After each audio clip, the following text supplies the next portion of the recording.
Finally here tonight, a story that begins at the end of World War II. Two people, one of them caught in the horror of the concentration camps, the other, a man who arrived on the side of the liberators. Now, almost 70 years later, their story has come full circle. We get the story tonight from NBC's Rahima Ellis. I never forget it. At almost 90 years old, Marsha Kreuzman is still haunted by the horrors of the Holocaust she lived through as a teenager. We didn't exist to them. We've been just air, pushed to death, killed, murder. You cannot imagine this. Kreuzman spent 5 years in concentration camps.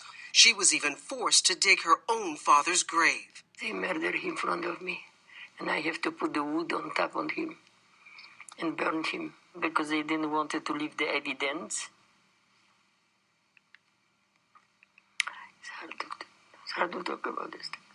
Her brother and her mother also killed. At 18 years old, Kreuzman weighed just 68 pounds. In 1945, she was at Mauthausen, standing in a line of people being led to their death when the Americans arrived. I was sitting outside the crematorium, and I remember like today, the noise when they say, "You're free, you're free." Kreuzman never got to thank the soldiers who rescued her. She became a nurse, moved to America, and married another Holocaust survivor. You did find love in your life.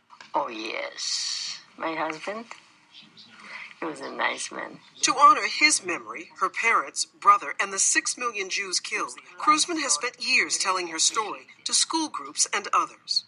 What's it mean to you when you look at all these thank you cards? I love it. That's what I wanted, that I achieved something.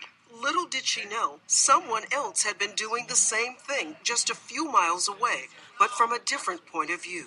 Joe Barbella served in the U.S. 11th Armored Division that helped liberate concentration camps. For years, he also spoke to students, sharing pictures he took and letters he sent home. But for Kreuzman, never meeting any of the Americans who saved her life was a nagging regret. Then, last October, she was reading a local newspaper. My hands fell down.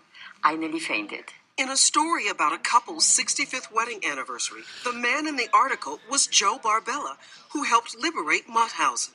I still have a shock, really and truly. After nearly 70 years of searching, a survivor met her liberator. What did you say to Joe? I love you. Yes. Thank you for liberating us. I'm so thankful that we saved you because we became Give me a such kiss. friends. Give me a kiss. And now they share a friendship rooted in a life-changing moment decades ago. Rahima Ellis, NBC News, Union, New Jersey.